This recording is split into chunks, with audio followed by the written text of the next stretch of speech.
Olá, boa noite, senhoras e senhores. A direção do Instituto de Química da Unesp, Campo de Araraquara, e a comissão organizadora têm o prazer de receber os convidados e os participantes do 18º EVEC, Evento de Educação em Química, ocorrendo excepcionalmente de forma online esse ano. Convidamos as seguintes autoridades para comporem a mesa diretora: professor Dr. Sidney José Lima Ribeiro, diretor do Instituto de Química da Unesp; professora doutora Cíntia Duarte Freitas Milagre, vice-coordenadora do curso de graduação em Química; professora doutora Luciana Massi, presidente da comissão organizadora desse evento; Carolina Martins Primo, acadêmica do curso de licenciatura em Química, representante discente da comissão organizadora desse evento. O professor Dr. Sidney José Lima Ribeiro fará a abertura do 18º EVEC.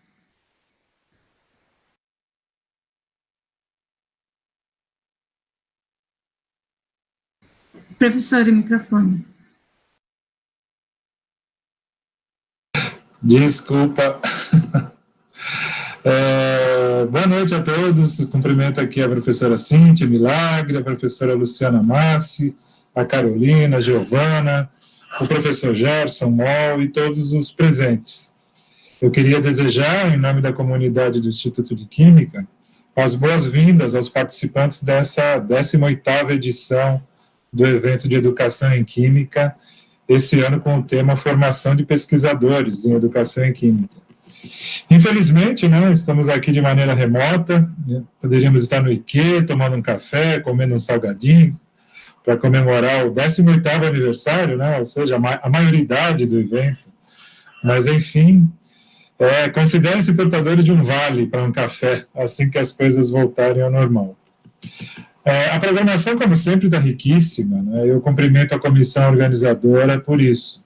Nós começamos hoje à tarde, e também devido ao inferno que vivemos, eu não pude comparecer. Eu tive o dia inteiro, até agora há pouquinho, na verdade, numa reunião no Conselho Universitário, tratando, entre outras coisas, principalmente de um programa de suporte psicológico à comunidade, em todos os campi da Unesp. São 24 cidades e os problemas não são poucos, como vocês podem imaginar. Estamos todos mergulhados numa depressão profunda e muitos estão sofrendo. A questão principal que nos é colocada, além do que fazer para combater a Covid, se trata de entender como o negacionismo, a desinformação e as fake news crescem de maneira assustadora, como estamos presenciando. Aonde estamos falhando na nossa missão com a sociedade, que nos sustenta no final das contas, Qualquer que seja a resposta, a constatação prática é que não tem sido suficiente. E uma das ações possíveis é a organização de eventos dessa natureza, Vamos propagar, via todas as mídias possíveis, a educação científica, a ciência, o ensino, e o EVEC faz isso muito bem. O Instituto de Química comemora esse ano 60 anos do início das atividades do curso de Química, na antiga Faculdade de Filosofia, Ciências e Letras de Araraquara. E o logo criado, que vocês devem ter visto, traz o termo educação científica, uma homenagem clara ao educador Paulo Freire, e a nossa principal atividade, que é o ensino. Tudo a ver com o EVEC. Eu desejo um grande evento para todos nós. Obrigado.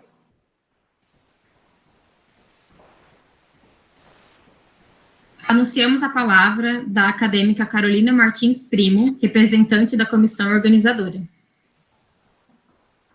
Boa tarde a todas e a todos. Como representante discente da comissão organizadora do EVEC, eu gostaria de dar boas-vindas e agradecer a presença de todos vocês. É um prazer fazer parte da comissão organizadora desse evento e recebê-los aqui hoje, mesmo que à distância. É com muito prazer que organizamos o EVEC mais um ano, e é com muita dedicação por parte tanto de discentes como de docentes, que conseguimos manter esse evento que é tão importante principalmente para nós, alunos da licenciatura em Química. Apesar de grandes movimentos de desmonte do ensino superior brasileiro que visam enfraquecer a força e excelência das universidades públicas, ainda podemos contar com pessoas que estão preocupadas com a educação, que se esforçaram para que chegássemos à 18ª edição do EVEC com muita qualidade. Este ano tivemos um desafio muito grande devido à pandemia do coronavírus. Felizmente, fizemos adaptações necessárias para garantir a segurança e trazer um evento gratuito, online, de qualidade e principalmente que não coloque em risco a saúde dos nossos participantes e ouvintes. Desde que foi criado em 2003, o EVEC é organizado pelos alunos e para alunos do curso de licenciatura, voltado para a formação de professores e pesquisadores no ensino de Química.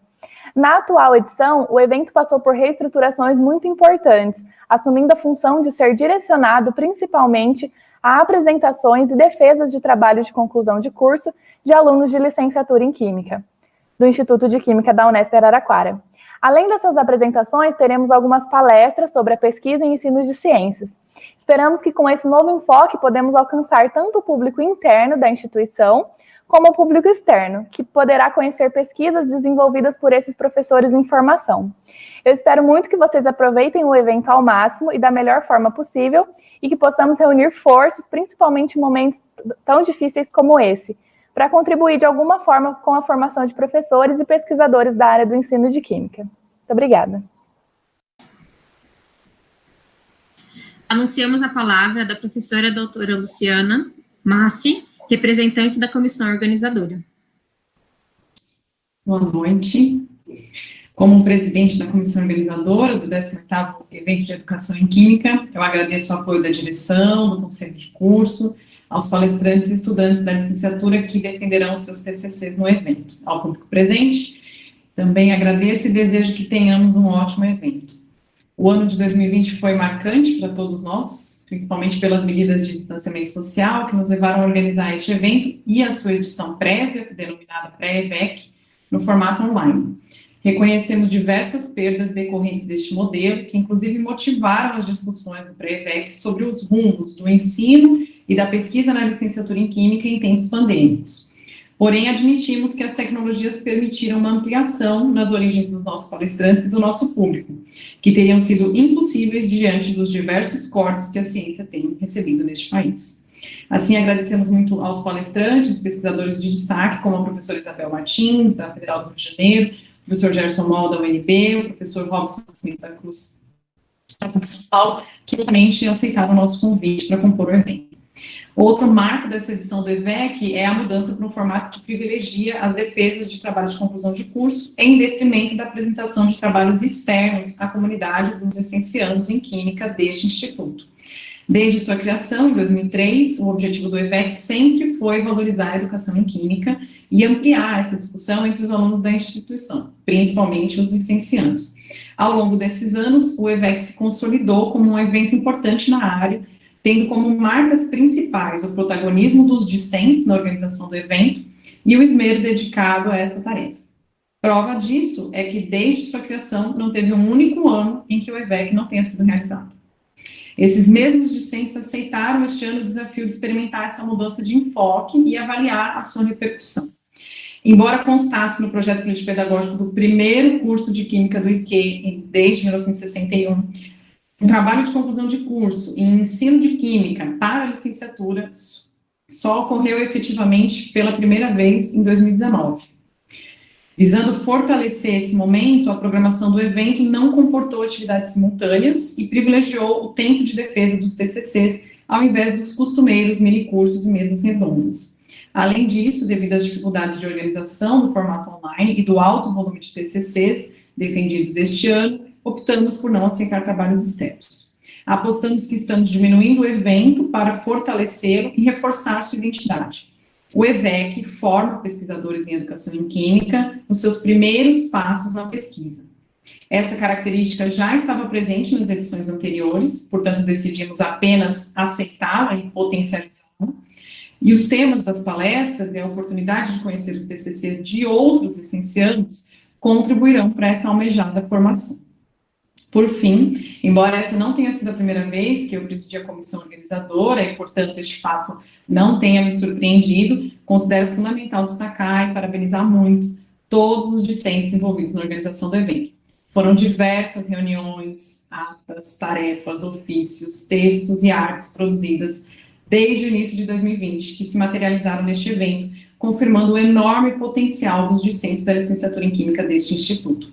Merece destaque um intenso trabalho de organizar e publicar no site do EVEC todos os anais das edições anteriores, que não estavam disponíveis online, e diversas memórias do evento, como folders, fotos e outros materiais, visando dar visibilidade e registrar as memórias desses 18 anos.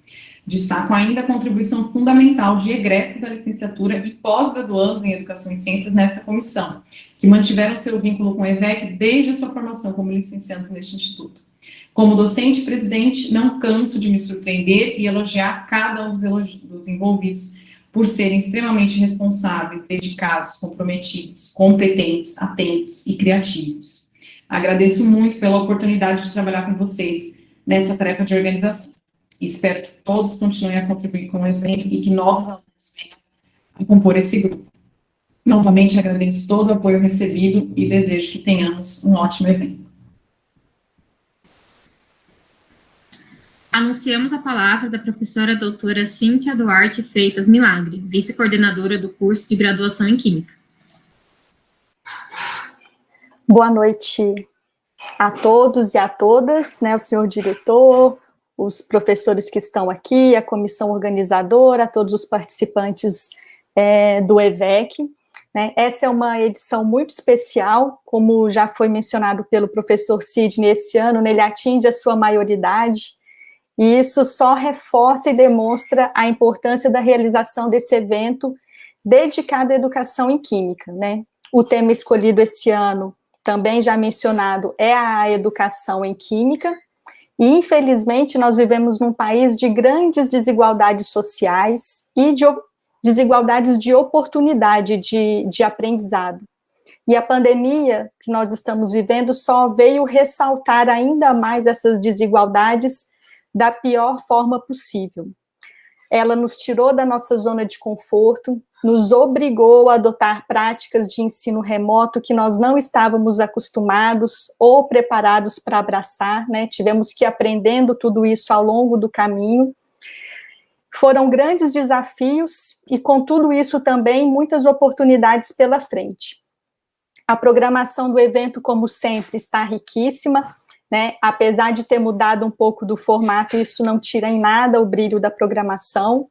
Hoje à tarde, os primeiros TCCs já foram apresentados, eu consegui assistir o primeiro deles, infelizmente não consegui assistir os outros em função de outros compromissos, mas um desses compromissos era um webinar muito interessante que foi promovido pela FAPESP, justamente falando sobre educação, e depois quem tiver oportunidade, vale a pena entrar lá no YouTube da FAPESP para assistir, onde pesquisadores de diferentes partes do mundo, né, de diferentes países, discutiram exatamente os efeitos da pandemia de Covid-19 nas desigualdades educacionais, explorando principalmente o impacto que essas desigualdades trouxe na vida das famílias e das escolas. Né? Nós ainda não sabemos qual será o efeito, o saldo final de tudo isso, né? Se é bom, se é ruim, o ensino remoto ou não. Certamente caminharemos para o ensino híbrido, mas toda essa vivência é um material riquíssimo e certamente os pesquisadores em educação, em ciências e em química já estão se debruçando sobre ele para que a gente consiga avançar nesse sentido. Bom, em nome do Conselho de Curso de Graduação em Química, né, eu quero parabenizar todos os envolvidos para que o EVEC se concretizasse e principalmente aos estudantes, além da comissão organizadora, é claro, aos estudantes que estão apresentando seus TCCs durante esses 3 dias de evento. Eu desejo a todos que aproveitem ao máximo, essa é uma oportunidade ímpar, e que tenhamos um bom EVEC.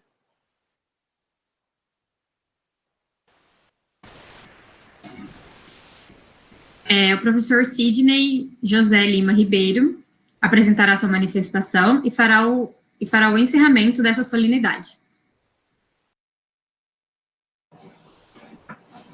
Tá bom. Vamos só repetir que eu estou muito feliz de ver todos, apesar de ser por essa tela desse computador, e desejar de novo a todos um ótimo evento. Não quero mais falar não, quero ouvir o professor Gerson. Obrigado. Bom, convido a todos para que se retirem da sala do Google Meet e se juntem ao público pelo YouTube para iniciarmos a palestra de abertura intitulada O que é a pesquisa de ensino em Química? Histórico e constituição da área no Brasil, que será proferida pelo professor Dr. Gerson Moll. Muito obrigada.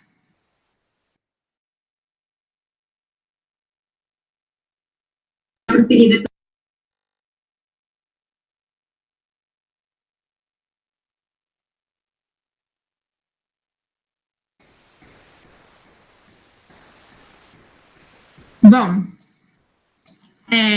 dando continuidade ao nosso primeiro dia de evento, iniciaremos com a primeira palestra, mas antes eu gostaria de informar que o link para solicitar o certificado está na descrição do vídeo e que as perguntas poderão ser feitas no chat e ao longo da palestra a comissão vai selecionar algumas das perguntas que vão ser feitas ao final da palestra.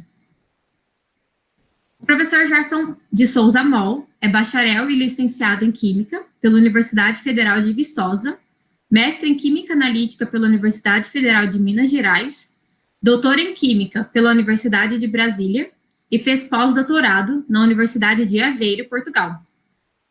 É professor no Instituto de Química da UNB, orientando e pesquisando nos programas de pós-graduação em Educação e Ciências da UNB, na REAMEC e na UEM, com foco na educação inclusiva. É parecerista de revistas científicas, consultor da CAPES, do CNPq e outras agências de fomento. Ainda é presidente da Sociedade Brasileira de Ensino de Química e um dos autores do livro didático Química Cidadã. Obrigada, professor Gerson, por ter aceito o nosso convite. Agora passo a palavra ao professor Gerson. Fique à vontade para compartilhar a tela. E uma boa palestra a todos. Ok, obrigado, Giovana, Carolina, as professoras Luciana, Cíntia, professor Sidney, a toda a comissão organizadora e os participantes do evento aqui. Queria dizer que é um prazer estar aqui com vocês, vou compartilhar minha tela aqui, só um instante.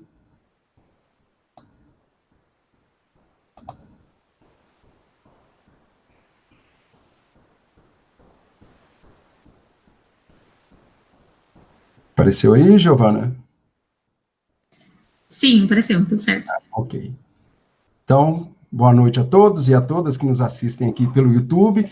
Bom dia para quem fosse assistir depois durante o dia, né? Essa modalidade, esse formato é sempre um pouco estranho, porque a gente muda a nossa temporalidade, a gente que tem o hábito, né, como professor, de dar aula ali, estar conversando com as pessoas frente a frente, mas essa pandemia nos obrigou a fazer diferente. O que é bom, por um lado, porque a gente tem a possibilidade de aprender novas técnicas, novas modalidades, como a Luciana mesmo comentou na fala dela, né, a gente expande os horizontes, né, um evento desse, antigamente, a gente teria que estar todo mundo lá no mesmo espaço físico, e o que inviabilizava a participação de muita gente.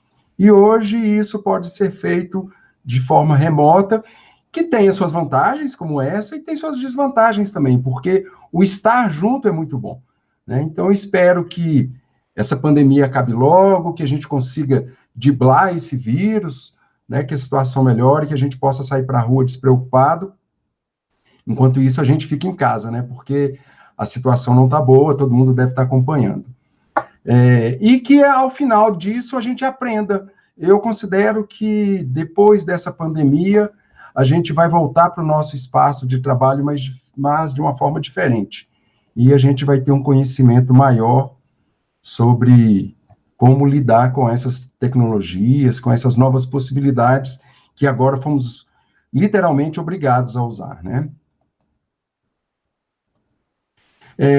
Como eu já disse, eu queria agradecer à professora Luciana Márcio o convite, né, a toda a comissão organizadora. É uma oportunidade muito grande essa de poder participar do EVEC, que é um evento pelo qual eu tenho um apreço muito grande, né? Já tive a oportunidade de participar outras vezes, aqui foram dois das imagens que eu achei nos meus arquivos aqui.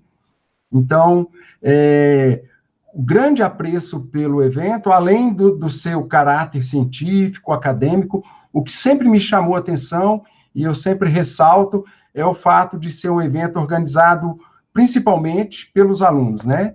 Eu me lembro que a primeira vez que eu participei de um EVEC, eu fiquei conversando com uma pessoa e aí ela falou que ia me buscar no aeroporto. E aí, quando eu cheguei lá, tinha uma aluna.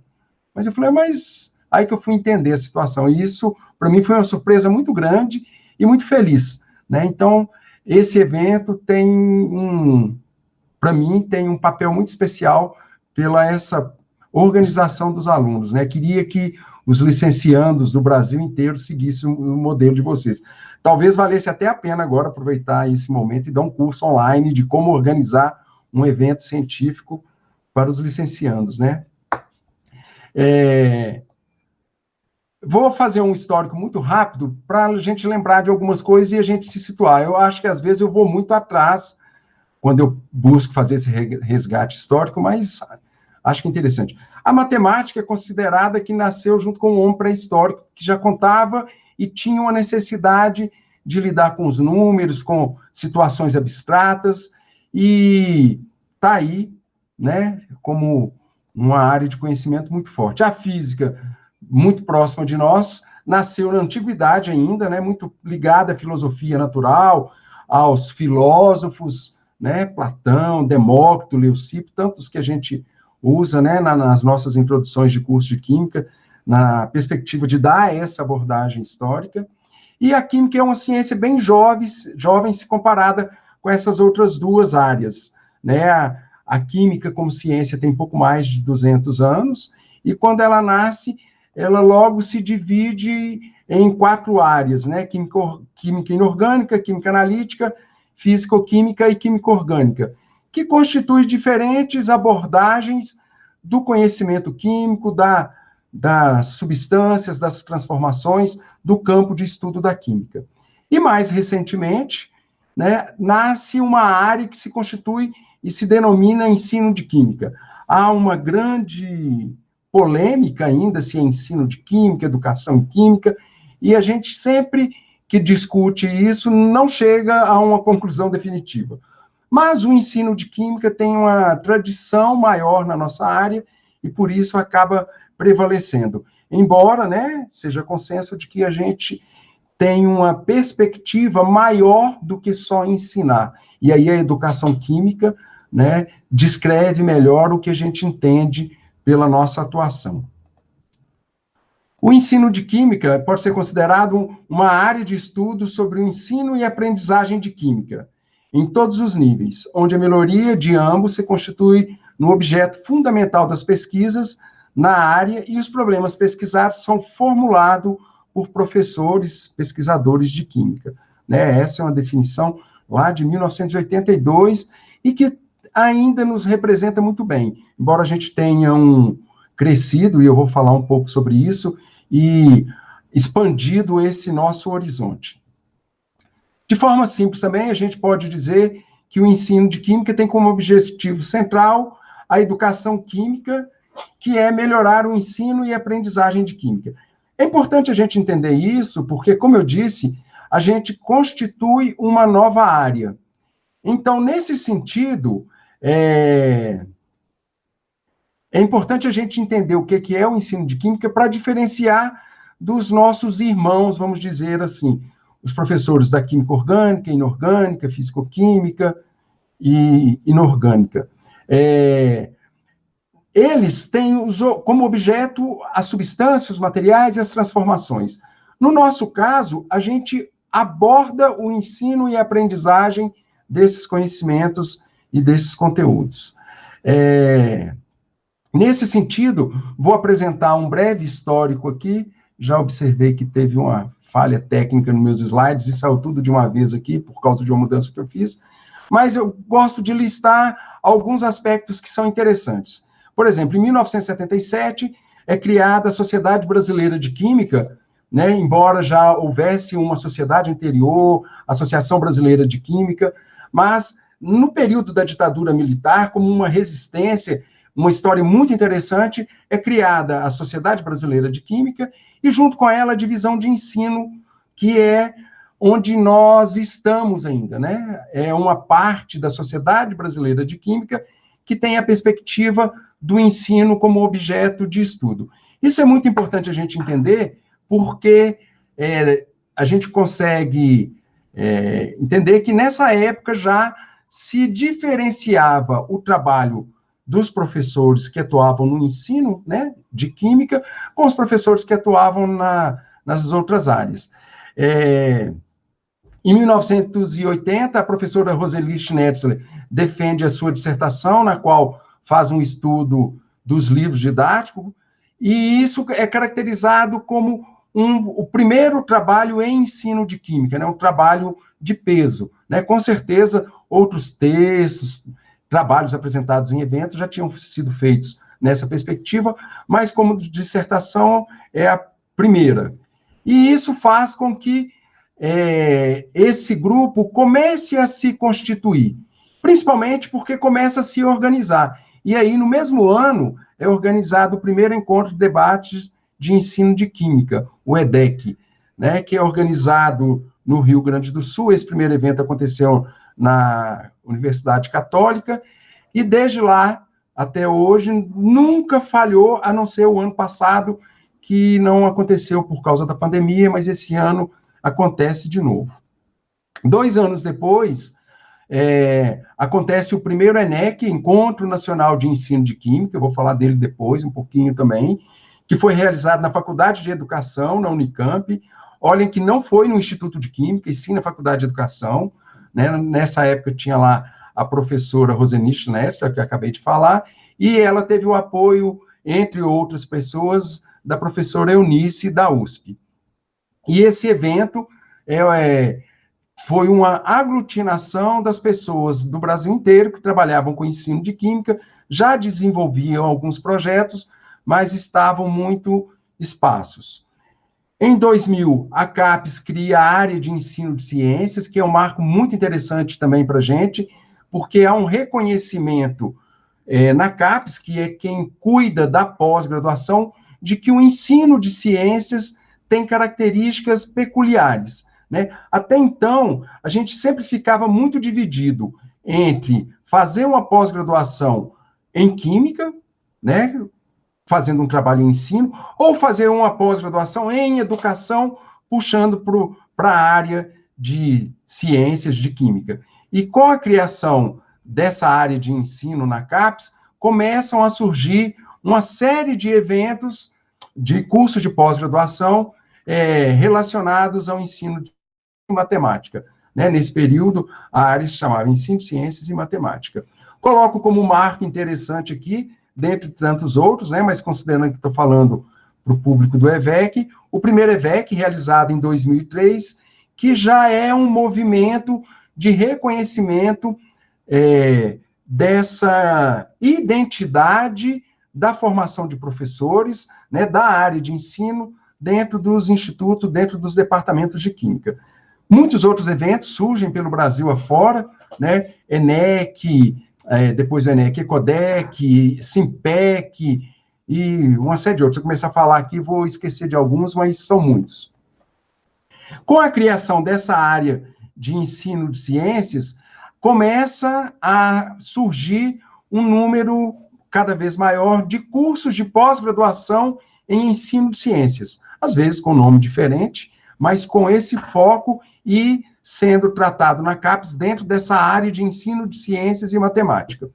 E aí eu coloco o nosso curso aqui na Universidade de Brasília, né, que surge em 2004, e ele aglutina professores do departamento, do Instituto de Química, do Instituto de Ciências Biológicas, do Instituto de Física, e professores da Faculdade Planaltina, da Faculdade de Educação, que tem no ensino de ciências, né, a sua área de atuação. Normalmente, todos esses professores estão ligados à licenciatura, formação de professores, e outros projetos, como PIBID e tantos outros, tá certo? Em 2011, a CAPES cria a área de ensino que engloba a área de ensino de ciências e matemática. O que isso significa? Na época, a gente entende isso como uma falta de reconhecimento da identidade da área de ensino de ciências, né? A gente faz um movimento muito grande, mas acaba sendo vencido, porque a CAPES começa a receber cada vez mais propostas de cursos relacionados ao ensino em diferentes áreas, né? na engenharia, na medicina, e isso na CAPES gerava um desconforto muito grande, porque um curso de ensino de engenharia, quando ele ia para a área de engenharia, o pessoal avaliava e falava, olha, isso não tem a ver com engenharia, isso tem a ver com ensino, então manda para a área de ensino de ciências. Chegava na área de ensino de ciências e matemática, a gente falava, olha, isso aqui tem a ver com ensino, mas não é ensino de ciências, é ensino de engenharia. E assim, é grande o número de cursos que surgem, e a CAPES, nesse sentido, tentando resolver essa questão, transforma a área de ensino de ciências e matemática em uma grande área de ensino, que engloba ensino de ciências e matemática, ensino de medicina, ensino de engenharia, ensino de história e tantas outras áreas de conhecimento, cursos de formação de professores. Nessa perspectiva, né, quando isso acontece, a gente já tem um número considerável de pessoas com mestrado, com doutorado, na área de ensino de ciências. Vale ressaltar aí que, muitas vezes, a gente tem doutores que migram de suas áreas de origem, química orgânica, fisicoquímica, analítica, né? Embora tenham feito um doutorado nessas áreas, eles começam a trabalhar com as questões de ensino e vão deixando gradativamente, ou às vezes conciliando, a pesquisa na sua área de origem com a área de ciências. O crescimento dessa massa crítica faz com que a gente comece a criar também os programas de pós-graduação em nível doutorado, porque quando a gente cria o PPG-EC, a gente tem simplesmente um mestrado profissional, né? Os requisitos, as exigências para criar um curso de doutorado são bem maiores do que para criar um curso de mestrado. Então, há uma necessidade de um amadurecimento, de um aumento do corpo docente, para que a gente possa, a partir do mestrado, oferecer um doutorado. No nosso caso específico, a gente é obrigado a criar um novo curso, porque nesse momento, a CAPES já não vê mais o mestrado profissional em ensino de ciências como ela via quando da criação do nosso curso, né? Então, por essas questões, em vez de a gente criar o doutorado dentro do programa de pós-graduação em ensino de ciências, a gente é orientado a criar um outro programa, né? Nesse momento, a gente passa por uma outra transformação, que no ano passado, a gente não teve mais seleção para o programa de pós-graduação em ensino de ciências, e esse ano, pela primeira vez, a gente vaga para mestrado no PPG-DUC, porque desde a sua criação até essa seleção, que a gente está com ela aberta agora, né, o PPG-DUC era só para doutorado. Há uma mudança também, né, nesse sentido, que a gente sai do mestrado profissional para o mestrado acadêmico, né? Talvez alguns de vocês aí que estejam mais no final de curso, estejam procurando uma pós-graduação, seja interessante entender melhor qual é a diferença de um mestrado acadêmico para o mestrado profissional e ver o que tem disponível, qual é a oferta mais próxima de vocês ou mais distante, para quem estiver interessado em ganhar asas, né, ir para outras universidades, o que é muito bom, e entender um pouco mais o que é um mestrado acadêmico, mestrado profissional, para fazer uma opção mais consciente. Nessa perspectiva, em todo esse histórico, a gente tem uma transição também em que a gente que é formado na área de exatas, né, que a gente tem uma formação em química, no nosso caso aqui, né, o EVEC, é um evento da química, a gente que tem essa formação em bacharelado, licenciatura em química, eu falo bacharelado porque muitas vezes, como acontece comigo, a gente concilia os dois cursos, né? Então, eu me formei e tenho um diploma em bacharelado e licenciatura em química. Essa formação em ciências exatas, a gente começa a mudar para uma formação mais próxima das humanas, né? É uma característica da área de ensino de ciências, né? E é isso que a gente vai falar um pouco agora. Por quê? Porque quando a gente começa a fazer trabalhos em ensino, a gente começa a fazer trabalhos de pesquisa como a gente aprendeu a pesquisar na área de química. Então, a gente tem uma necessidade muito grande de isolar a variável, de cada momento mudar uma variável e ver quais são os efeitos. Só que no nosso caso agora, a gente não está fazendo experimento em tubo de ensaio, a gente não está fazendo experimento em bancada. A gente vai fazer experimento no sentido de construção de conhecimento, de pós-graduação, com pessoas em sala de aula e tudo mais. Então, essa questão do pré-teste e pós-teste, que a gente utilizava muito no início da nossa pós-graduação, a gente começa a deixar de lado, até porque a gente vê que isso não responde bem às nossas questões de pesquisa, né? E eu me lembro de um caso de um aluno meu, do mestrado, que fez o pós-teste, aplicou um trabalho bem interessante, e quando foi fazer o pós-teste, falou, professor, foi um fracasso, né? Os alunos que sabiam pouco no início, no final, continuam sabendo pouco, né? E o que a gente espera sempre que a gente traz uma proposta de ensino é que isso seja muito significativo, né? A gente quer, todo mundo sonha em desenvolver uma estratégia de ensino que os alunos antes não entendiam nada e depois entendem tudo, né? E aí o pré-teste e o pós-teste tinham esse objetivo. Mas aí, discutindo, né, numa reunião com ele, a professora Patrícia, que era co-orientadora desse aluno, né, o Paulo César, a gente observa que, a partir da fala do Paulo César, ele vê um grande crescimento nos alunos, né? Os alunos que ficavam muito, como é que eu vou dizer, desestimulados com a disciplina, muito desestimulados com a escola, uma série de questões, ao se envolverem nesse trabalho de pesquisa, nesse projeto que ele desenvolveu, esses alunos passam a ver o curso e a escola de uma forma diferente. Então, a gente observa ganhos que não poderiam ser medidos com esse pré-teste e pós-teste, certo? Um outro aspecto também que a gente muda bastante é que era comum a gente propor uma nova estratégia de ensino e falar, eu aplico essa estratégia em uma turma e na outra turma eu não aplico, né? Eu uso como uma turma de controle, como um branco que a gente faz lá na química analítica quando vai fazer uma titulação, porque aí eu consigo perceber qual é a variação.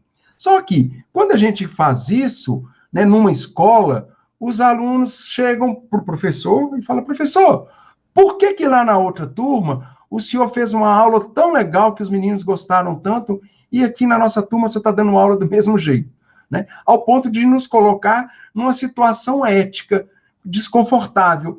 Porque se a gente está apresentando algo que a gente acredita que é melhor, que nos motiva, que a gente se empenha para fazer com uma turma, por que não fazer com a outra, né? Então, essa questão da turma de controle, que era algo muito comum, a gente começa a deixar de lado, né, nessa busca de outras estratégias de ensino.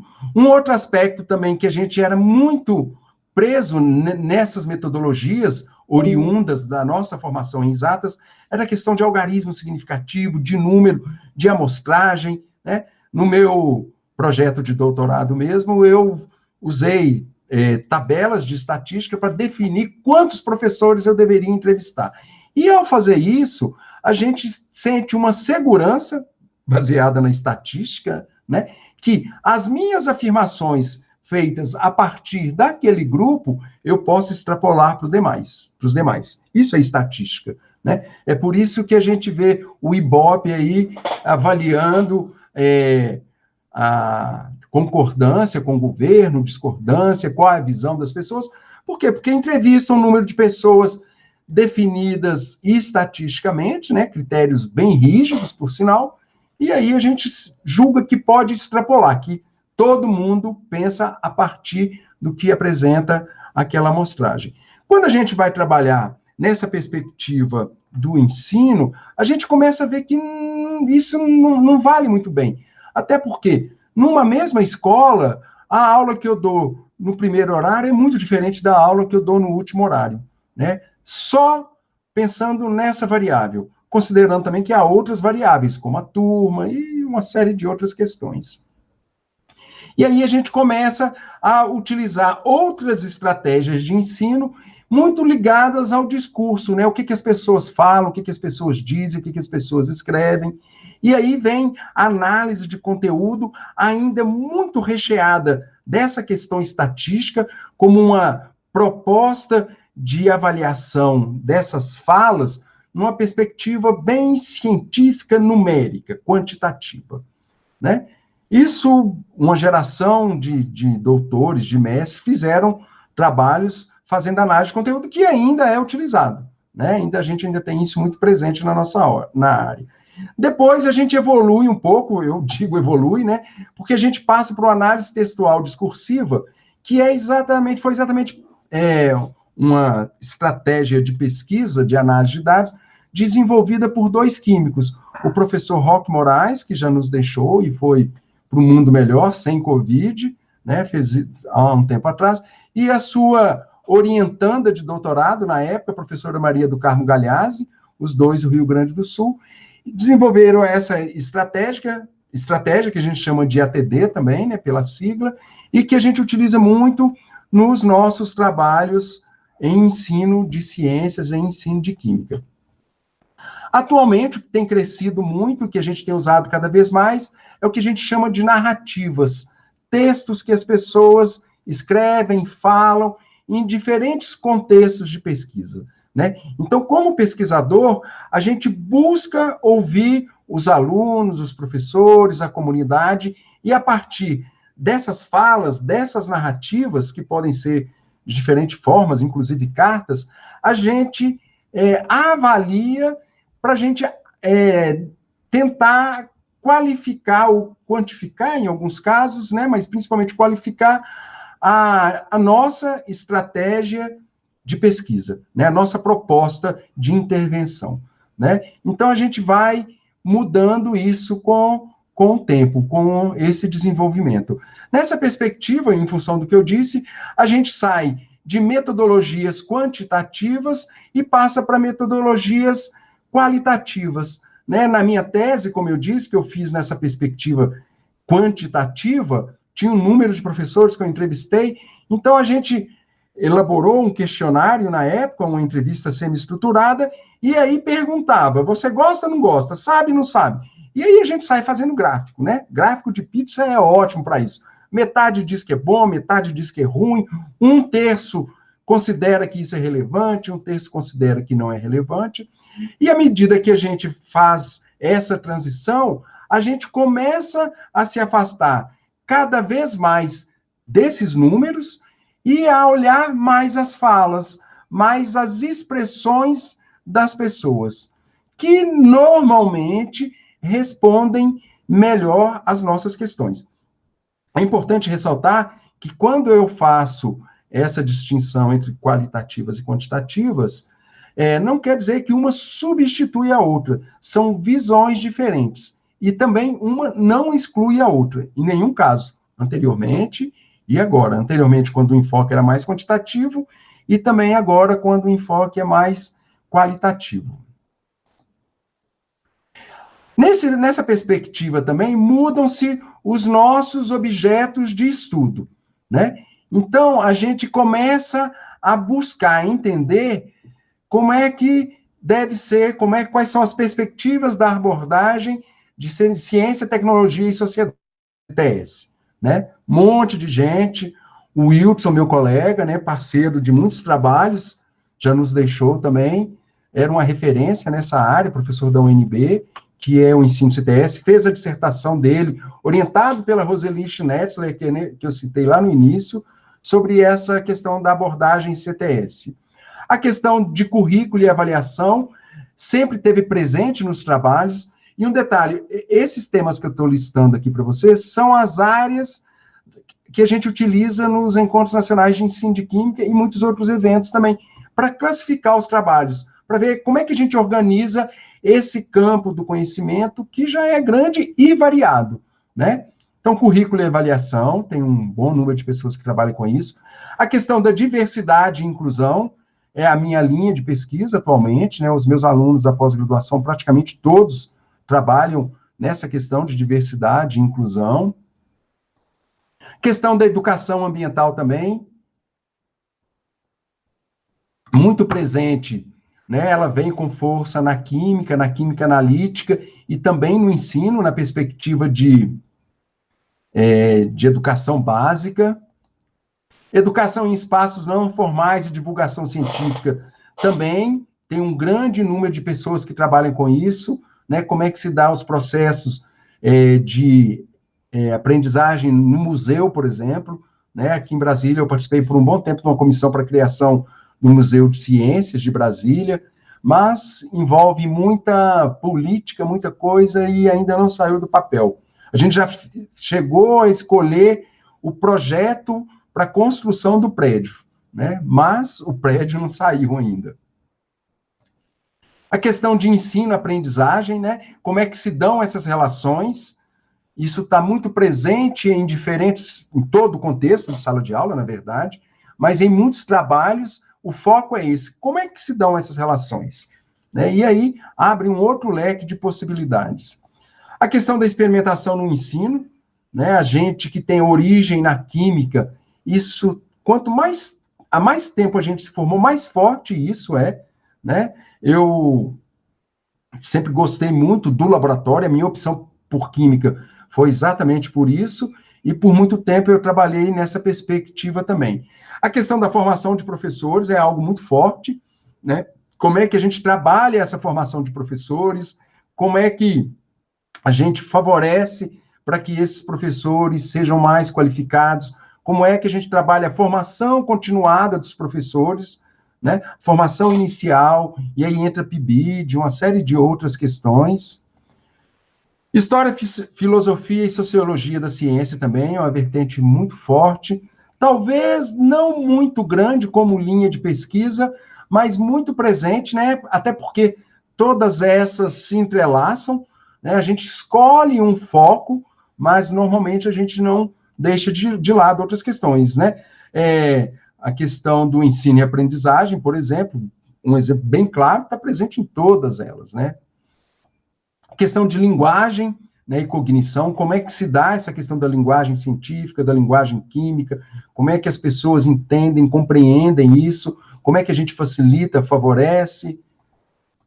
Produção de materiais didáticos também é algo muito presente na nossa área, é algo que está para nos causar uma grande mudança, né, porque em função da aprovação da BNCC e depois da formação de professores para a BNCC, que é uma história política bem complexa, bem complicada, mas a partir do ano que vem, a gente não deve receber nas escolas da educação básica mais livros disciplinares, e sim livros por área de conhecimento.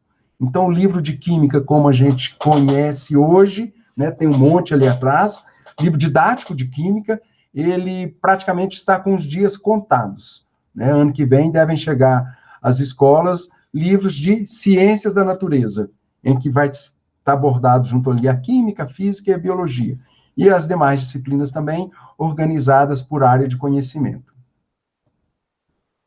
Tecnologias da informação e comunicação, TIC, né, que é um recurso cada vez mais forte e mais presente, né? A gente aqui é prova disso. Provavelmente, depois dessa pandemia, né, vai ter muito mais trabalho sobre isso. Uma aluna minha do ano passado, né, terminou o TCC esse ano, né, porque... Não, na verdade, ainda foi no finalzinho do ano, porque ela era do primeiro semestre do ano passado, e acabou mudando todo o trabalho dela para discutir essa questão do ensino remoto.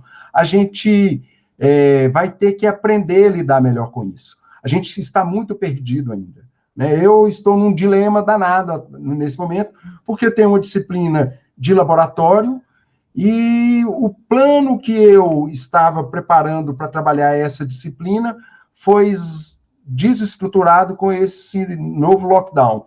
Então, ainda estou meio sem saber como é que eu faço para ensinar os alunos no laboratório a usar vidraria, material, preparar a solução, tudo isso que a gente sempre fez no laboratório, fazer isso de forma remota.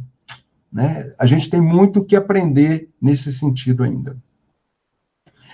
Como eu estou falando de objetos de estudo, e a gente fala muito de transição, eu gosto muito de pegar a minha experiência, que eu posso escrever melhor, e usar como exemplo.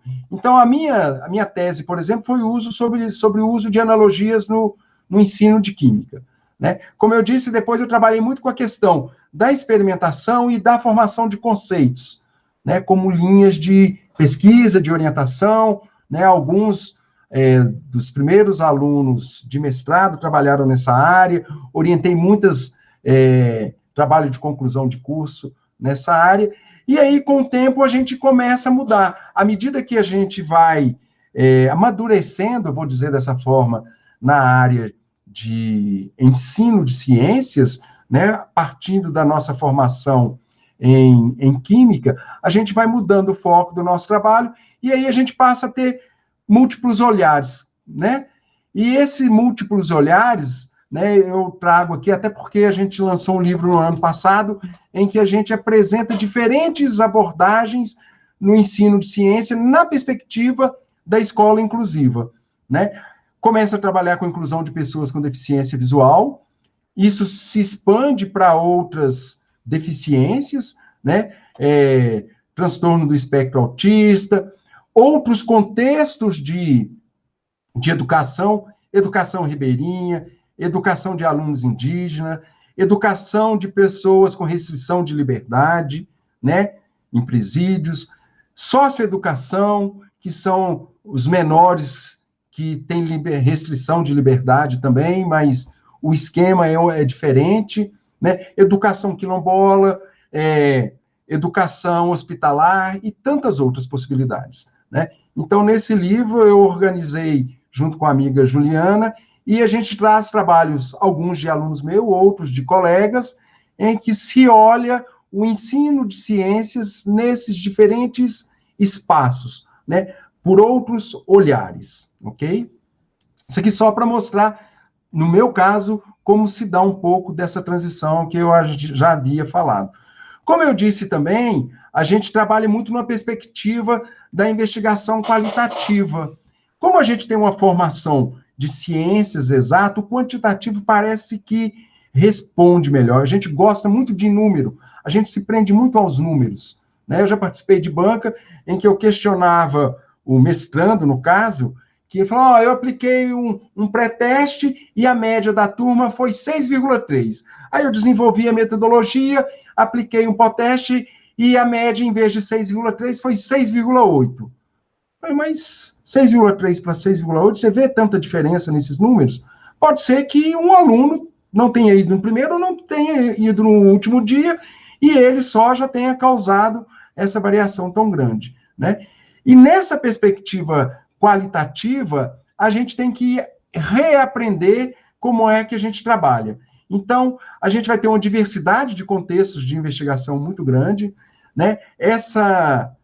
A pesquisa qualitativa, ela abre outros leques que a pesquisa quantitativa não permite, devido à necessidade de engessar, de estruturar muito bem, né, o projeto, a amostragem e por aí fora, e a qualitativa dá mais liberdade para isso, porque também nos permite diferentes formatos e tipo de coleta de dados, geração e produção de dados, né? Como eu disse, às vezes você pede, num determinado contexto, para os alunos te escreverem uma carta falando sobre o ensino naquele contexto. Isso já pode ser um material muito rígido, né? Em função disso, também, a gente acaba, normalmente, tendo uma quantidade de dados muito grandes, e aí a gente tem que aprender a lidar com isso. É muito comum, nessa semana passada eu estava conversando com a doutoranda, e ela tem uma proposta de trabalho, e havia possibilidade de aplicar em 3 contextos diferentes. Aí ela falou, qual que eu escolho, professor? Aí eu falei, olha, a princípio, se for possível, aplique nos 3 contextos. E aí, depois, para o seu trabalho de doutorado, a gente escolhe um que é mais significativo, porque a gente até já tem ideia de qual seja. Mas é importante que a gente não se restrinja, porque pode dar alguma coisa errada ali e seu trabalho fica todo vulnerável. Os outros a gente pode não usar, porque a gente pode ter uma quantidade de dados muito grandes e aí se perder nesse contexto, ou simplesmente dar uma olhada muito superficial para comparar com o nosso caso de estudo em alguns momentos, né? Então, essa questão da quantidade de dados é algo que está sempre muito presente nas investigações qualitativas. Por isso também é importante a articulação de metodologias, né, qualitativas, quantitativas, métodos mistos. A gente não se restringe a única forma de coleta de dados, a uma única abordagem de análise desses dados. Muitas vezes a gente tem que cruzar as informações para isso. E esse cruzamento é o que a gente chama de triangulação. Ele é complexo, mas é muito interessante. Ele nos permite extrair desses dados coletados, gerados, produzidos, informações muito mais ricas, né, do que se a gente foca só em um contexto, né? Isso nos permite ter uma noção maior do nosso campo de pesquisa. Favorece também, é muito interessante, e se faz com muita frequência, muitos projetos de trabalhos multidisciplinares, muitas vezes internacionais, né? A gente participa de grupos de diferentes regiões no Brasil, às vezes no exterior, com o mesmo objeto de estudo. Cada um coleta os seus dados, a gente analisa esses dados, tem um contexto interno, tem um contexto diferente, a gente compara, né? E a pesquisa qualitativa, ela é muito rica para isso. A quantitativa também, né?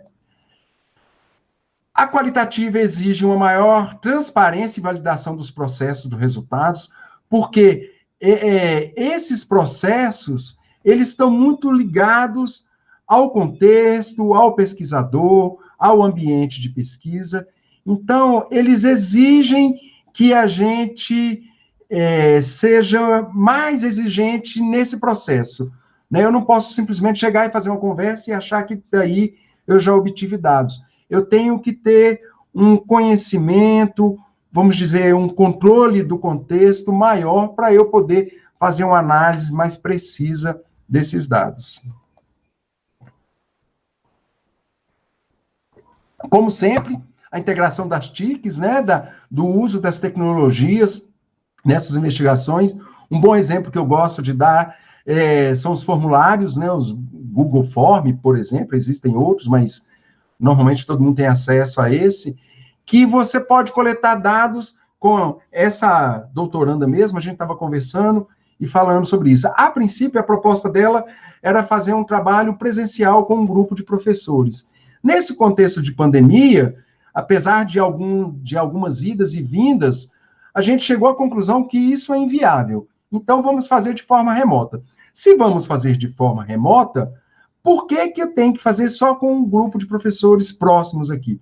Por que não abrir isso para outros contextos? Trabalhar com outros professores de outros lugares e que talvez possam estar mais interessados no que a gente tem para oferecer para eles do que o nosso grupo restrito ali, que a gente tem acesso presencial, né? Então, essas tecnologias abrem muitas possibilidades.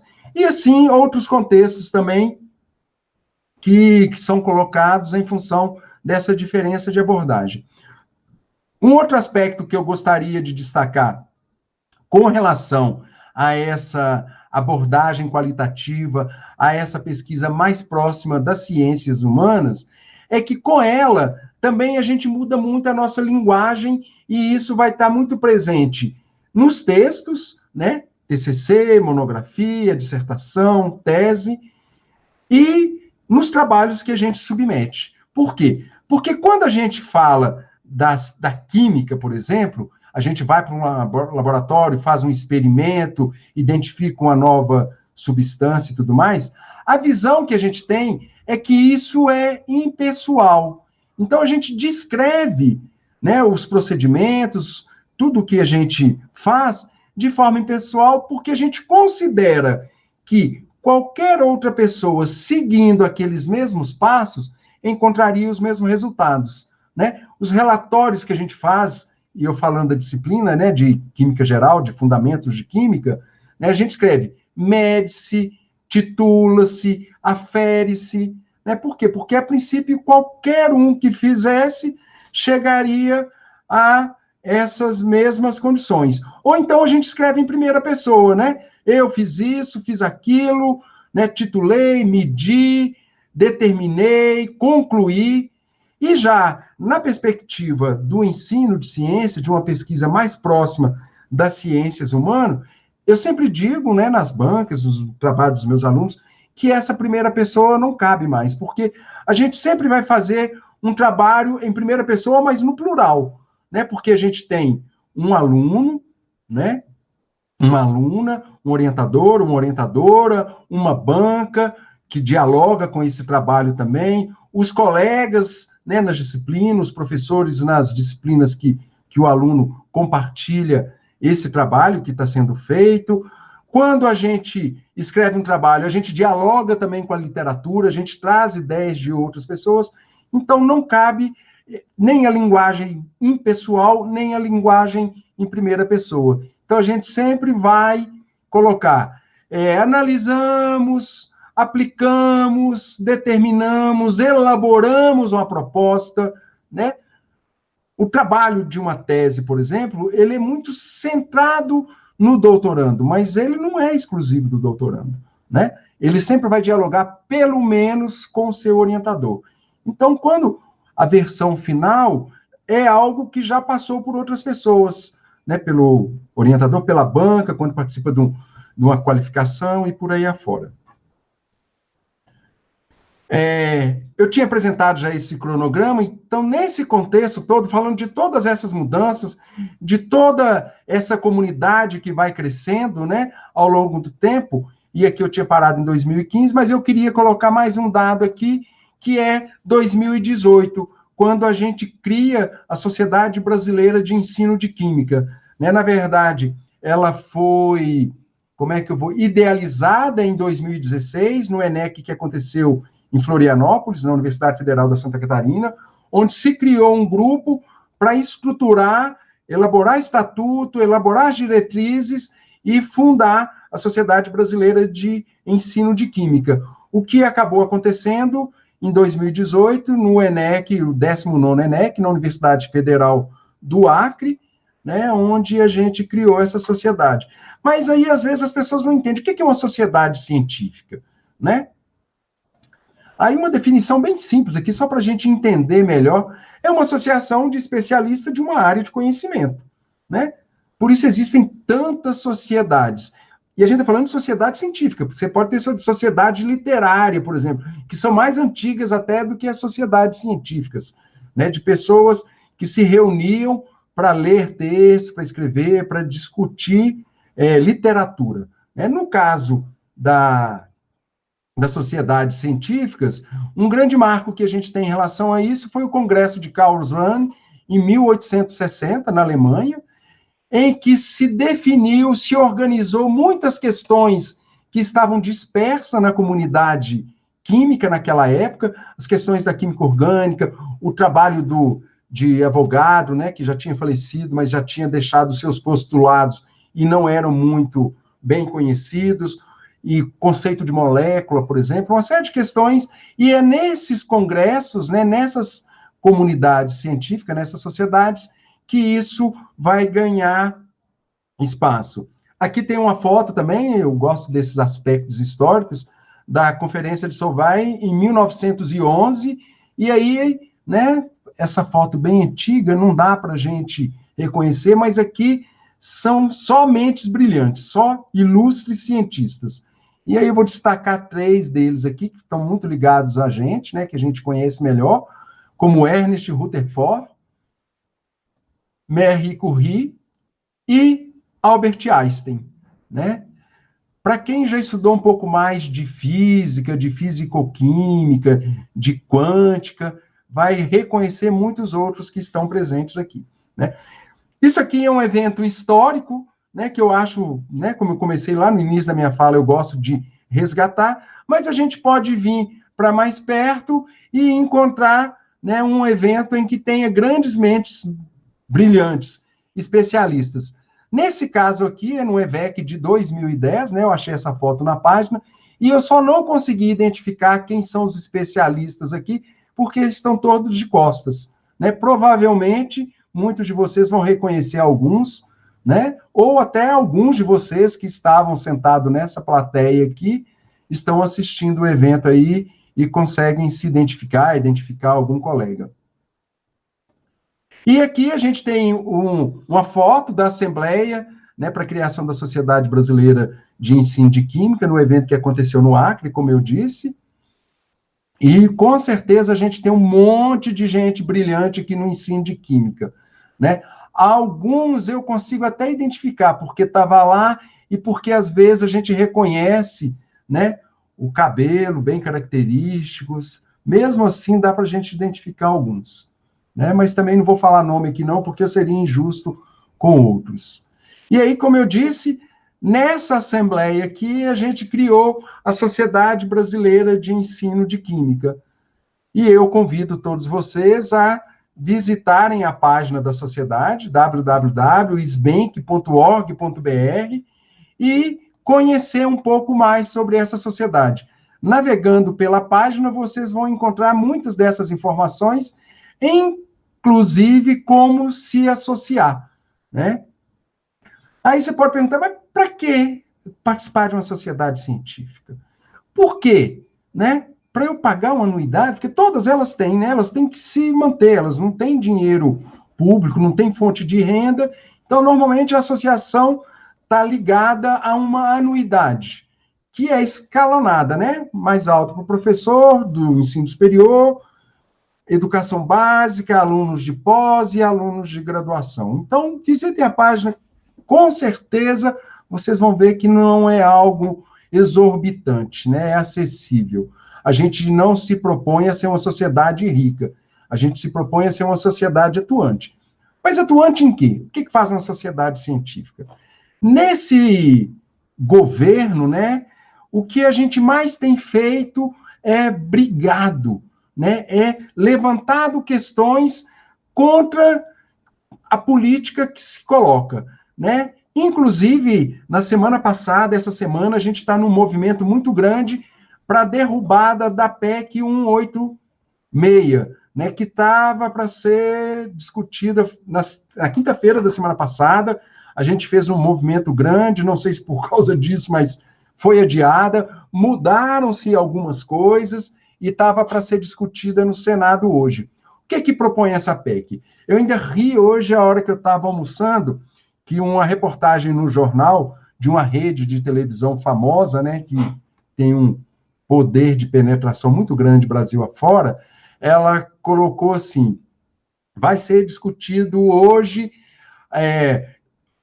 a questão do auxílio emergencial, de onde vem o dinheiro para o auxílio emergencial, que é algo que está colocado aí, que a gente acha que é super importante, defende, briga por ele, porque, né, agora a gente entrando no lockdown novamente, muitos pais de família, muitas mães de família, né, ficam sem sua renda. E aí é necessário que o governo, que o Estado, né, que a nação cuide dessas famílias, não as deixe ao relento, né? Então, esse auxílio emergencial para as pessoas que precisam, né, porque a gente ouve um monte de história de gente que não precisa, que vai lá correr atrás de um dinheirinho que para eles faz diferença nenhuma, mas a ganância fala mais alto, né?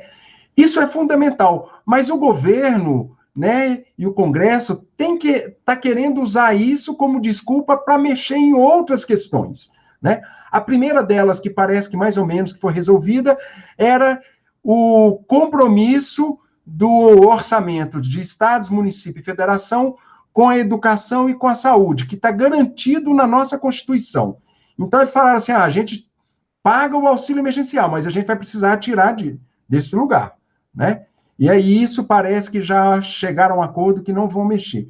O outro lugar que querem mexer é na questão da... Oxe, fugiu agora... Ou seja, basicamente, querem tirar de quem tem menos, né? Lembrei, um vacilo aqui, né? Eles querem garantir que, para pagar esse auxílio emergencial, os servidores públicos fiquem sem aumento por muito tempo, né? Porque isso onera o caixa. O que a gente defende é que é necessário um auxílio emergencial, É necessário que o governo tenha dinheiro para isso, mas o governo não precisa tirar de quem já tem pouco.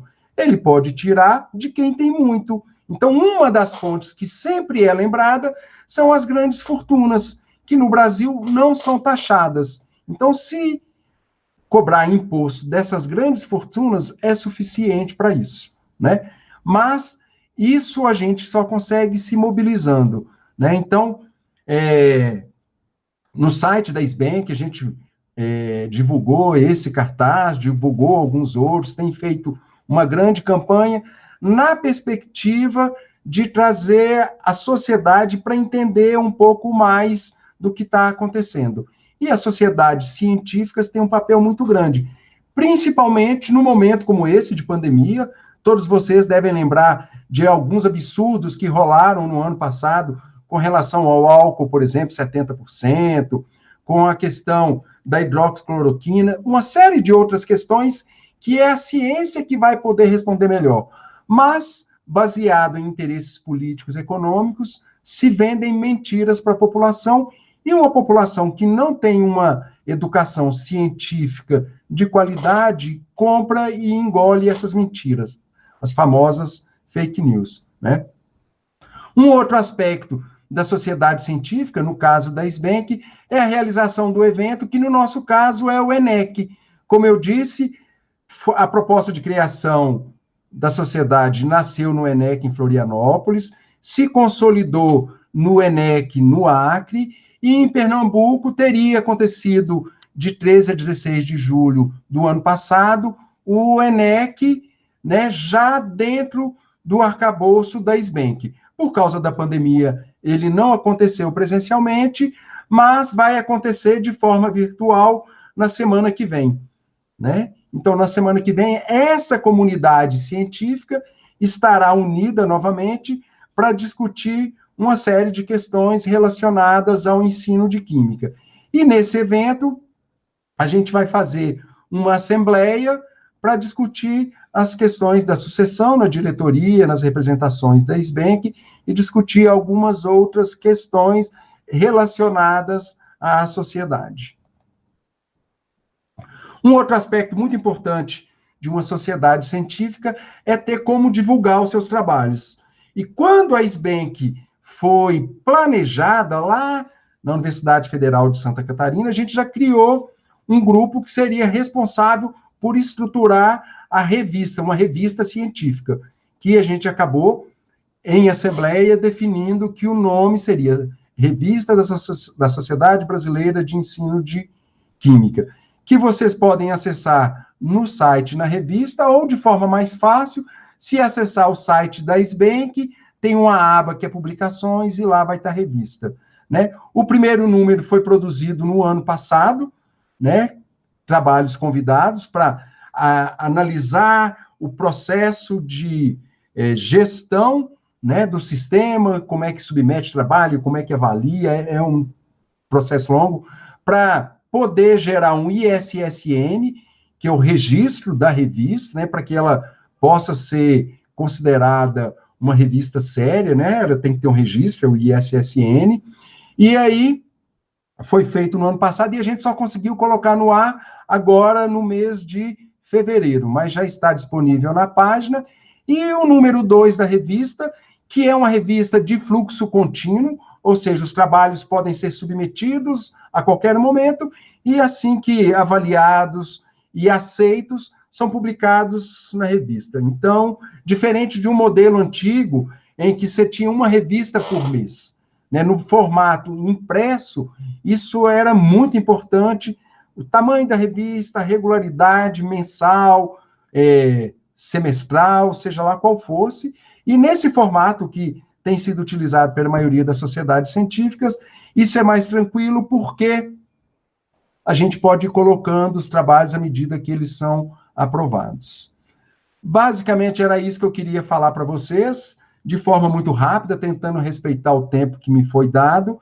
Espero ter atendido um pouco das expectativas. Novamente, agradeço e me coloco à disposição de vocês para poder dialogar, né, que é a parte mais interessante. Obrigado.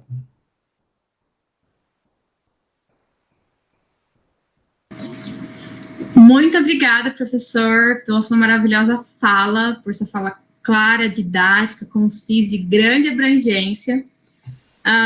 Bom, durante a sua fala, o pessoal mandou perguntas pelo YouTube, eu vou ler algumas delas. E a gente vai fazer alguns blocos de perguntas. Ok. Só queria lembrar o pessoal que o link do certificado está na descrição do vídeo, para vocês acessarem, tá? Bom, já vou começar com as perguntas. O tema é sobre reconhecimento da fala pelo público.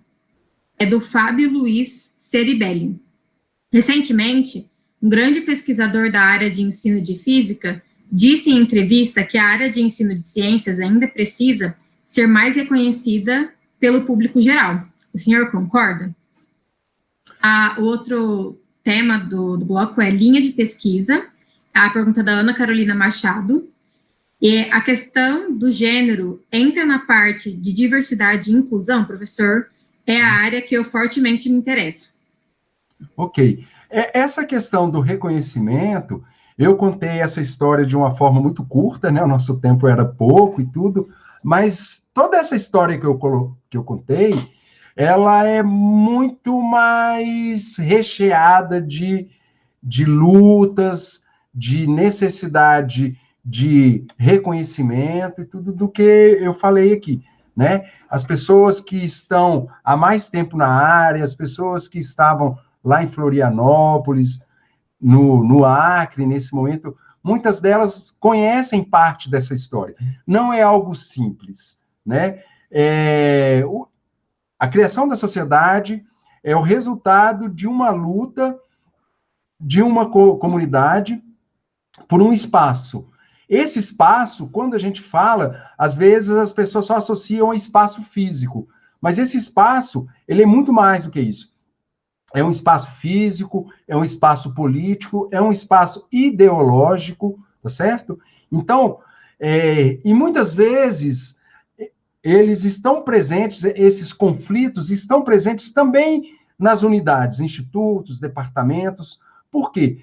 Porque quando se tem, como exemplo, né? Quando se tem uma nova vaga para um departamento contratar um professor de química, normalmente há uma disputa entre as áreas. Não, a fisicoquímica precisa dessa vaga porque isso, isso, isso e aquilo.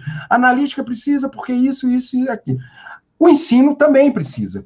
E o ensino, ele cresceu muito nos últimos anos em função de alguns aspectos. Principalmente, eu diria, foi a LDB, né, que colocou como necessidade para o exercício de magistério na educação básica a formação em cursos de licenciatura. Isso fez com que fossem necessárias mais pessoas trabalhando com o ensino. E aí houve e ainda há disputa por essas vagas, né? Quando se criou os cursos de licenciatura noturnos, como na UNB, e praticamente em todas as universidades federais, quando o governo expandiu a universidade num programa chamado Reúne, né? Quando o governo criou uma linha de institutos federais pelo Brasil inteiro, que tinha como prioridade também, além da formação técnica, a formação de professores, surgiram muitas vagas para a área de ensino. E essas vagas, elas são disputadas pelas outras áreas, né? Nesse sentido, eu diria que a nossa área é a que mais cresce e a que mais cresceu nos últimos anos, né? Eu falo para os alunos, né? Um mestrado em ensino de ciências, em ensino de química, ele te dá muito mais chance de colocação no mercado de trabalho do que o mestrado em fisicoquímica, analítica, inorgânica e por aí afora. Por quê? Porque a gente é uma área nova, por isso que eu fiz questão de falar lá no início, essa questão de pontuar historicamente como é que a gente surge, e também porque há uma demanda maior de pessoas especialistas nesse campo do conhecimento, né? Então, esse reconhecimento, né, a criação da Sociedade Brasileira de Ensino de Química é parte desse autorreconhecimento, no sentido de que a comunidade cresce e se sente maduro o suficiente para criar uma sociedade nova, né? Porque antes a gente estava dentro de outras sociedades. No nosso caso, do ensino de química, basicamente dentro da sociedade brasileira de química. E a gente é como um filho que atinge a maioridade, né? Já tem capacidade de gerir sozinho o seu trabalho, a sua revista e por aí afora, tá certo? Essa luta não é tranquila, ela é sempre conflituosa porque há interesses. E como eu disse, por exemplo, a questão de espaço, até o espaço físico dentro de um departamento, dentro de um instituto, normalmente é muito disputado. E a gente tem o nosso espaço físico, né? Na Universidade de Brasília, a gente tem o nosso espaço físico que é diferenciado das outras áreas, porque na concepção do prédio, a gente já viu isso de uma forma diferente, e a gente estruturou melhor no nosso ponto de vista, né? Mas a gente estruturou de uma forma diferente. E hoje há pessoas de outras áreas querendo esse nosso espaço. Isso sempre vai ter em todas as instituições, tá certo? Com relação às questões de gênero, né, que foram comentadas também, normalmente é dentro do campo da diversidade, né? Eu tenho colegas que trabalham especificamente com isso, né? Eu, especificamente, nunca trabalhei, nunca orientei, mas é algo que perpassa muito no trabalho dos meus alunos e principalmente das minhas alunas, né? No discurso, na redação, de escrever aos professores e às professoras, todas essas questões, o reconhecimento da mulher, né? Tem um grupo bem jovem aí fazendo um trabalho, publicando livros, bem interessante em relação a isso. Por quê? Porque também é uma necessidade de espaço. E para isso, espaço se conquista com luta, né? Então é possível se formar. Vocês viram naquela foto que eu mostrei lá do Congresso em 1911, tinha apenas uma mulher. Nos congressos científicos, não sei se vocês têm estatística aí, a grande maioria na nossa área, grande maioria não, está ali meio equilibrado, mas tendendo para o maior número de mulheres do que de homens. Coisa que, quando eu fiz a minha graduação, não era assim, né? Num curso de química, a grande maioria era de homens. Hoje já não é mais. Mas, entrar no curso, fazer concurso é uma coisa. Conseguir um emprego numa empresa, numa indústria, uma melhor posição no mercado de trabalho, ainda requer muita luta. Ok?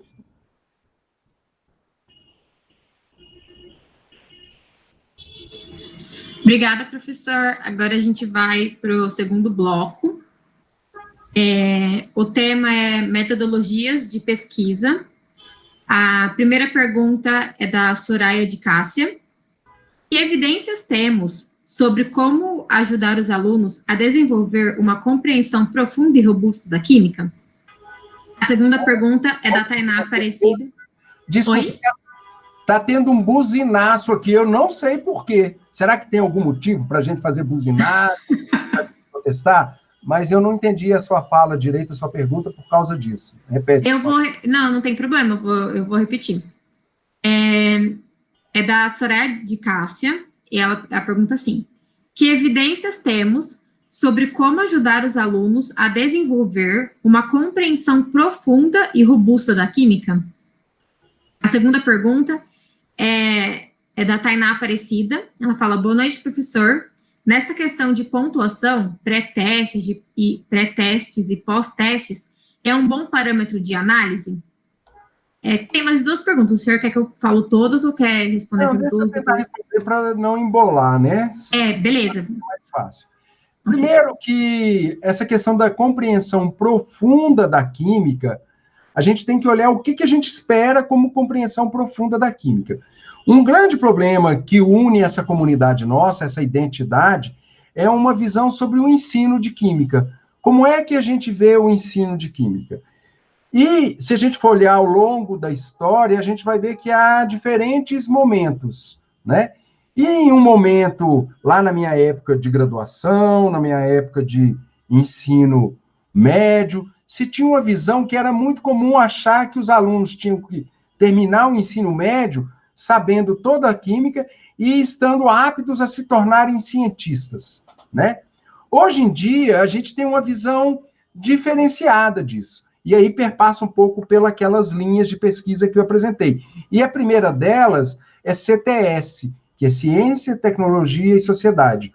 Ou seja, a gente se propõe a fazer uma abordagem da química na perspectiva de contribuir para uma formação mais ampla dos nossos alunos. Tanto é que a gente tem um livro didático chamado Química Cidadã, porque a gente entende que o ensino de química deve contribuir para a formação cidadã, né? A gente forma cidadãos na escola. Isso evolui um pouco mais na medida em que a gente começa a pensar nas questões da inclusão. E eu, com muita frequência, falo com os meus alunos em estágio, em diferentes disciplinas relacionadas à inclusão, que, enquanto lá no início do meu trabalho eu tinha um ensino do conteúdo como objetivo, hoje eu tenho o ensino à educação científica, a educação em química, como um objetivo muito maior, né? Como o ensino na perspectiva de formação de uma sociedade melhor, mais justa, igualitária e por aí afora. E eu tenho na química o meu instrumento para isso. Então, como professor, eu estou mais interessado em proporcionar o crescimento dos meus alunos do que proporcionar que eles saibam, por exemplo, distribuição eletrônica de Corr, diagrama de Linus Pauling. Por quê? Porque muitas vezes, como professores, em função de todo um contexto de escola, de Enem, de avaliação, os professores estão mais preocupados em fazer com que os alunos decorem regrinhas, decorem tabela periódica, aprendam regras, do que saibam realmente utilizar esse conhecimento que a gente se propõe a ensinar para a vida, tá certo? Com relação ao pré-teste e pós-teste, o que eu disse é que é uma metodologia muito menos importante, muito menos usada hoje em dia. Não quer dizer que não possa ser utilizada, não estou condenando.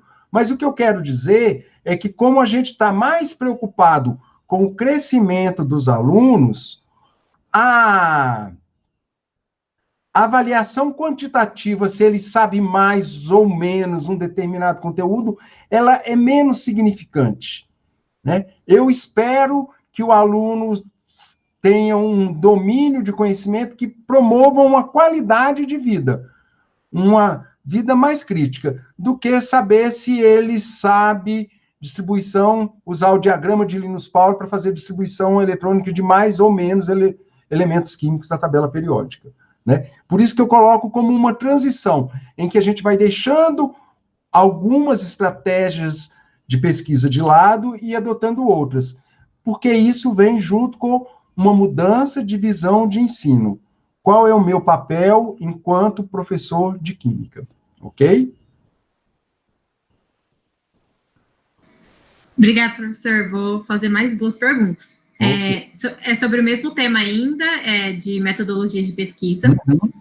Aí o Matheus Almeida perguntou, apesar do nosso primor pela pesquisa qualitativa, ela tem sérias limitações.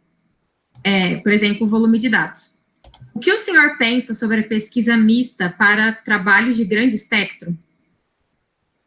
A segunda pergunta é da Edith Priscila. Pergunta para o professor. O que você percebe em relação às tendências de uso da logística de investigação, etnografia em educação? Oba, o povo está animado, né? Olha só, essa questão, Matheus, da pesquisa qualitativa, da pesquisa mista, isso depende muito de qual é o foco do nosso trabalho, né? Uma não invalida a outra. Quando eu falo mais da pesquisa qualitativa, é porque eu estou pensando, principalmente, o meu foco principal é a qualificação de professores, de pesquisadores, tá certo? Então, eu estou falando mais de projetos de pesquisa de mestrado, doutorado, às vezes de graduação mesmo, e aí, num contexto desse, né? A gente tem que restringir a capacidade de pesquisa à capacidade de trabalho e de atuação do pesquisador. Então, por isso que, normalmente, essas nossas pesquisas, elas têm uma abordagem mais qualitativa. A gente está mais interessado em entender um determinado contexto, um determinado espaço, um determinado sujeito, suas relações, do que de fazer extrapolação estatística para dizer que no estado, né, de Minas, no estado de São Paulo, no Brasil, a educação acontece desse jeito. Por outro lado, deve ficar muito claro que as pesquisas qualitativas, muitas vezes, é que vão substanciar as pesquisas quantitativas. E aí, como a gente está entre químicos aqui, eu gosto de fazer uma comparação com a química analítica qualitativa e a quantitativa, né? No nosso caso, se a gente recebe uma amostra de um material primeiro, né, de alguma coisa, normalmente a gente tem uma necessidade, isso aqui é uma igreja de sal, de fazer uma pesquisa qualitativa, eu saber o que tem ali. É cloreto de sódio, tem outras coisas, não tem? A partir dessa análise qualitativa, depois, muitas vezes, eu vou para uma análise quantitativa. Mas aí já tem uma perspectiva maior, né? Se é uma jazida, se é uma salina e tudo mais, tá certo? Então, a pesquisa qualitativa e a quantitativa estão meio que relacionadas como a química analítica qualitativa e a quantitativa. Dificilmente a gente vai fazer uma pesquisa quantitativa se a gente não souber qualificar o nosso espaço, o nosso objeto, né? A Priscila fala da questão da etnografia e de tantas outras possibilidades que vão surgir, essa etnografia, como outras, elas vão surgir em função das nossas necessidades de pesquisa, né? Então, quando eu me disponho a entender um grupo, por exemplo, numa escola ribeirinha, numa escola quilombola, para eu falar dessa escola, para eu falar do ensino de química nesse espaço, é muito importante que eu conheça esse espaço. Quais são as relações? Né? Como é que se dão os conhecimentos nesse espaço? Porque, para isso, né, muitas vezes eu vou ter que ir para lá, eu vou ter que dialogar com as pessoas, eu vou ter que conviver um pouquinho para entender como é que se dá a constituição dessa comunidade, desse espaço.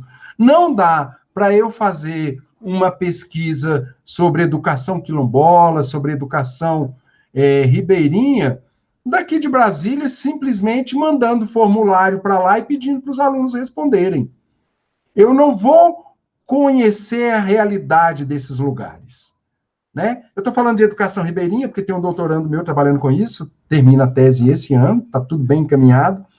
Ele é professor na Universidade Estadual do Amapá, e o trabalho dele é uma escola ribeirinha, com comunidades. E aí, eu estive lá com ele, num determinado momento de trabalho, a gente foi visitar uma comunidade, conhecer uma escola.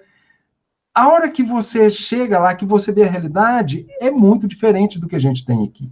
Então, se você não conhecer, não dá para falar. E olha que a gente conhece pouco, a gente como é que eu vou dizer, ainda é estrangeiro nisso, né?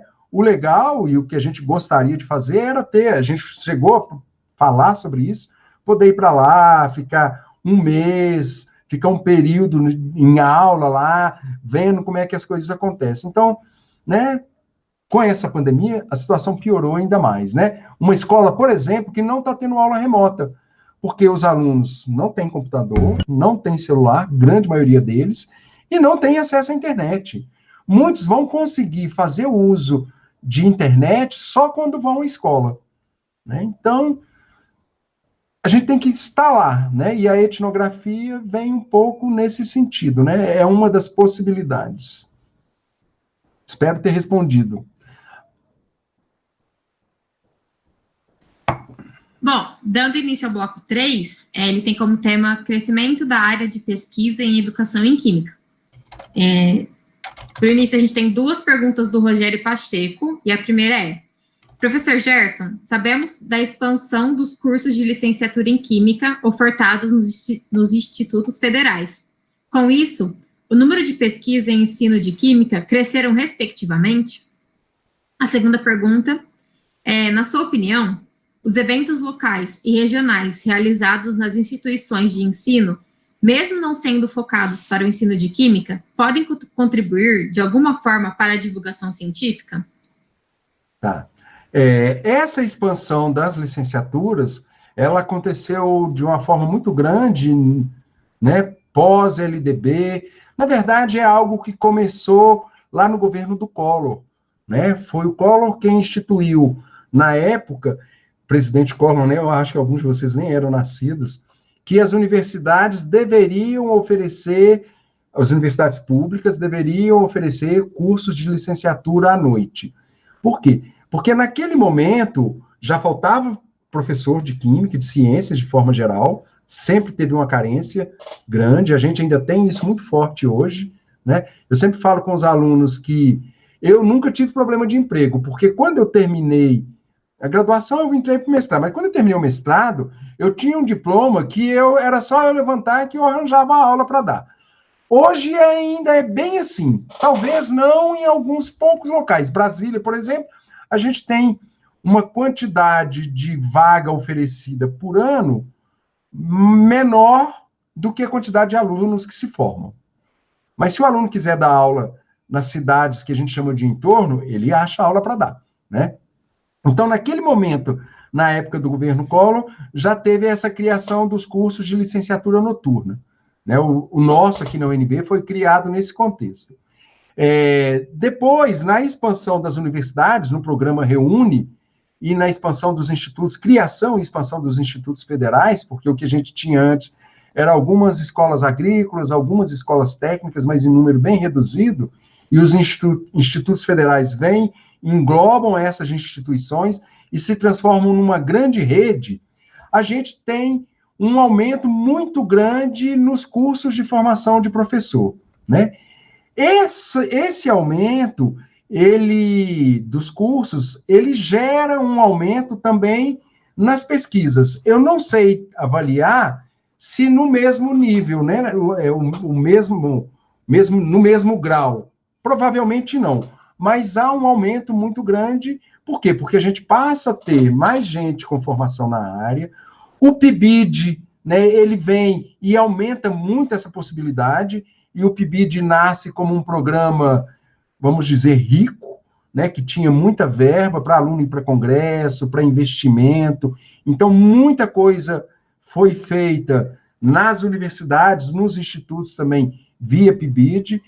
Isso foi observado nos eventos, né? A gente tem uma participação muito grande, hoje em dia, no ENEC, por exemplo, nos eventos locais de trabalhos em ensino de ciências. Só para vocês terem uma ideia, na SBQ, eu fui diretor da divisão de ensino por 2 mandatos, 4 anos, a divisão que recebia o maior número de trabalhos era a divisão de ensino. Se não era a primeira, era a segunda, sempre. No entanto, aí é um aspecto interessante também, era a divisão que mais rejeitava trabalho. Por que mais rejeitava trabalho? Porque sempre teve essa briga que a gente já falou, que é ideológica, de gente que é professor, se diz que está fazendo pesquisa e ensino, mas não conhece esses aparatos, essas metodologias, os referenciais teóricos que a gente utiliza para fazer nossas pesquisas. Então, muitas vezes, a gente pegava resumos de trabalho, né? Lá na SBQ são apresentados resumos, e rejeitava porque não tinha uma fundamentação teórica, não tinha uma fundamentação metodológica que justificasse um trabalho. Ia lá, mudava uma atividade experimental, por exemplo, e depois falava, e os alunos gostaram muito. Isso não é pesquisa, né? Se você quer fazer pesquisa, você tem que trazer dados substanciais. Então, cresce também a necessidade de qualidade na avaliação desses trabalhos, né? E desses trabalhos, porque quando a gente vai para um evento regional, para um trabalho, congresso de alunos, né? imagino que muitos de vocês já tenham participado do Encontro Nacional de Estudantes de Química, são apresentados trabalhos, mas que, como é que eu vou dizer, que não tem uma grande qualidade científica. E é natural, é trabalho de quem está começando, quem está iniciando. Mas muitos desses trabalhos depois vão deslanchar e vão virar trabalhos melhores, né? Muitos alunos vão fazer uma pós-graduação com um projeto que nasce na graduação, um TCC, né? Trabalho de conclusão de curso, né? Monografia e tantas outras possibilidades, tá certo? Então, esses eventos locais e regionais, eles são fundamentais, né? Até porque eles permitem a participação de um número maior de pessoas, né? Não tenho dados estatísticos, mas a gente poderia dizer algo do tipo, das pessoas que participaram do EVEC, vamos falar do presencial, há 2 anos atrás, um número pequeno desses alunos foi participar do ENEC, né? Com essa história do remoto, talvez facilite um pouco, né? Porque ir participar de um evento nacional pressupõe um investimento financeiro maior, passagem de avião, hotel e tudo mais, né? Então, muitos desses eventos hoje em dia têm sido feitos e há uma... como é que eu vou fazer? Há uma possibilidade maior, uma possibilidade, é mais democrático, né? O ENEC, né, ele ainda ficou meio tumultuado nesse sentido, porque ele nasceu para ser de forma presencial. E aí, quando a gente viu que não dava, que a gente optou pela forma não presencial, né? Mas muitos, como esse EVEC de vocês, já foi gestado para ser remoto. Não sei se vocês têm dados, mas eu imagino que o número de inscritos tenha sido maior. Principalmente o número de inscritos de pessoas de fora da região. Tá certo? Depois vocês podem analisar isso e talvez até gerar um bom trabalhozinho aí, ó. Obrigada, professor. A última pergunta do bloco 3 é da Aline. Como se tem dado o diálogo da SBank com as outras sociedades que nos representam, como a Abrapec e o SBQ, por exemplo? Uhum. Olha, a gente tem um bom diálogo, né? A Abrapec, por exemplo, é uma sociedade que a gente está muito próxima, né? Na semana passada mesmo, a gente participou de um movimento em função da PEC 186, né, que eu mostrei para vocês, estava falando, e a gente estava lá junto com a Abrapec. A presidente da Abrapec atualmente é uma professora de Química, né, da Universidade Federal do Rio Grande do Sul, a Rochelle. Então, a gente tem uma identidade muito grande, porque a gente também é sócio da Abrapec. Agora, com a SBQ, a gente também tem um bom diálogo, mas é um diálogo mais distante, porque os nossos objetivos são mais divergentes. Nós estamos muito mais próximos da SBenBio, que é da Sociedade de Ensino de Biologia, da comunidade da física, que está dentro da SBF, que trabalha com ensino de física, de outras associações, né? A gente faz parte de uma rede Comunica Educação, que tem uma série de sociedades ligadas à educação. A SBQ não está lá, mas a SBQ está discutindo outras questões, como orçamento de ciência, tecnologia e tudo, que afligem mais a eles do que a nós, tá certo? Então, a gente está, como eu disse desde o início, entre a educação e a nossa formação inicial, que é a química. Mas a gente está mais próximo da educação do que da química. A gente tem diálogo, mas, como é que eu vou dizer? A conversa flui mais, né, na tribo do ensino, da educação, do que na tribo da química. E isso com o nosso grupo e com outros grupos também, o que é natural, ok?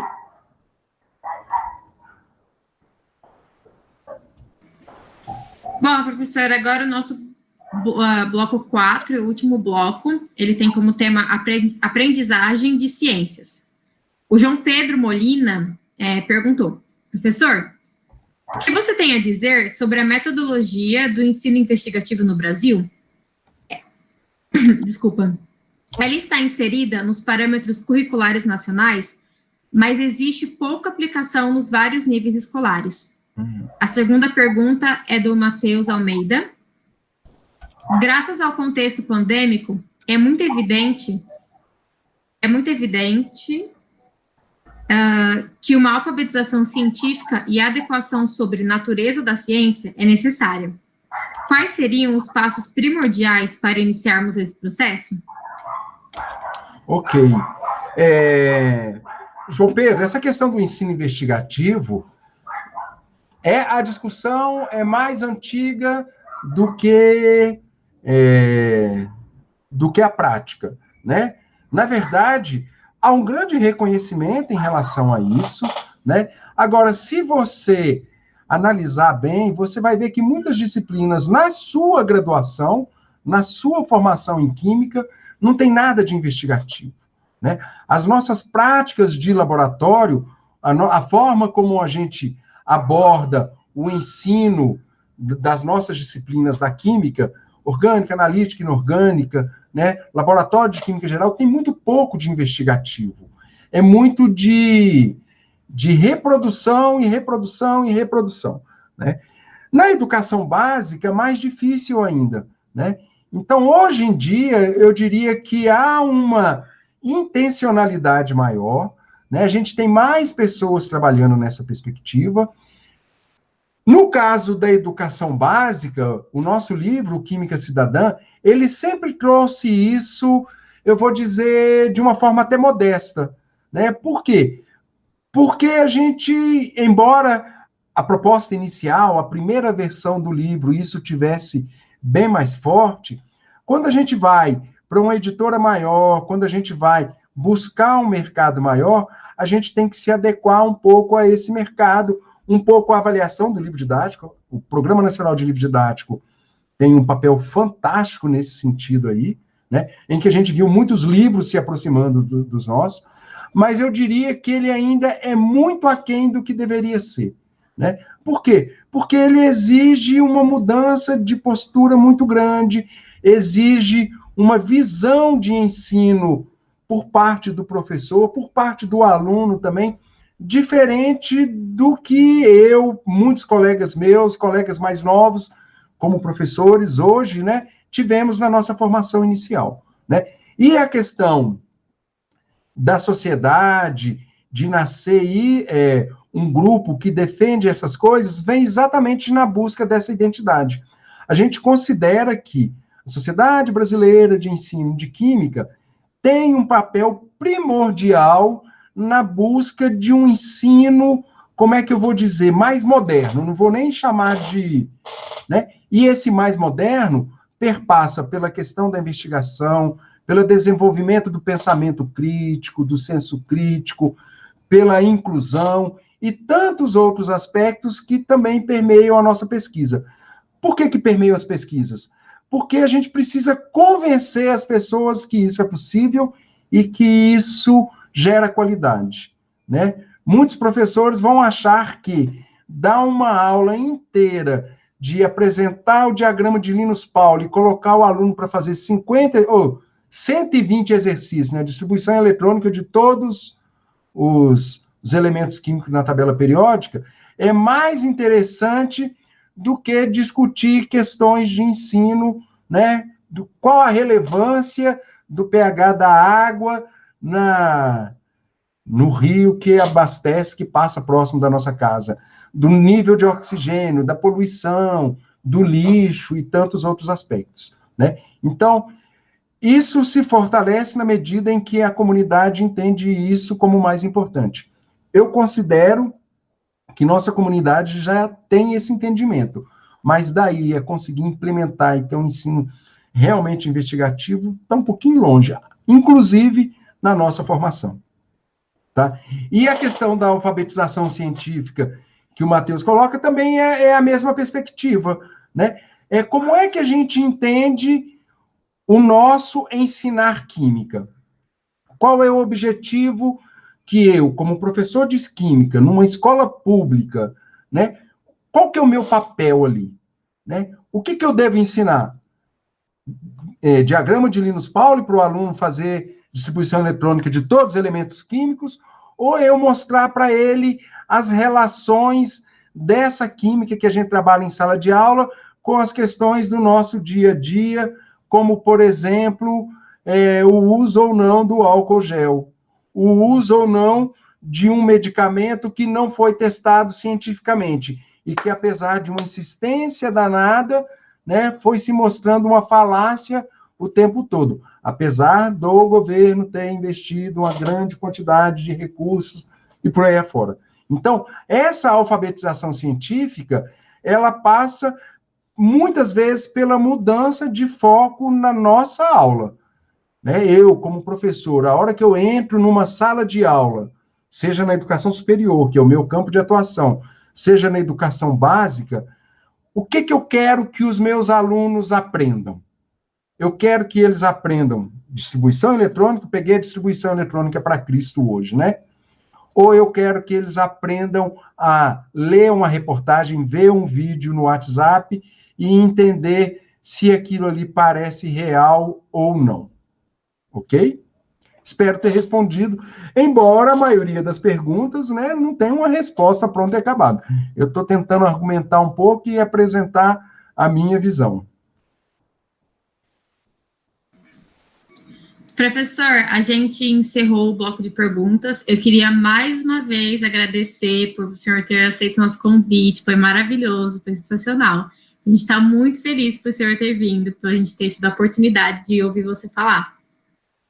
Então, Giovana, eu que agradeço, né, novamente, mais uma vez, o convite e a possibilidade de novamente participar do EVEC. Como eu já disse no início, ressalto novamente, é um evento pelo qual eu tenho um apreço muito grande, por ser um evento de ensino de química e principalmente por ser um evento que eu sei que é organizado basicamente pelos alunos da licenciatura. Isso, para mim, é um exemplo de empenho, de reconhecimento muito grande. E aí eu respeito muito vocês como alunos que estão aí, se desenvolvem, os professores que apoiam vocês, a Luciana nesse momento, outros, né, que eu já tive a oportunidade de conhecer aí. Parabéns pelo trabalho de vocês e pensem na possibilidade de desenvolver um curso de organização de eventos para alunos de licenciatura. Eu acho que todos os cursos de licenciatura deveriam fazer. Obrigado. Pode ser um projeto. Obrigada, professor. Bom, para quem está nos assistindo, a gente espera todos vocês para a palestra de amanhã, que ela vai ocorrer às 14h. Ela tem como título O Bloqueio da Escrita Acadêmica como Problema Psicossocial, com o professor Robson Cruz. É isso, muito obrigada a todos por terem assistido e mais uma vez obrigado, professor. Obrigado. Boa noite a todos e a todas. Boa noite.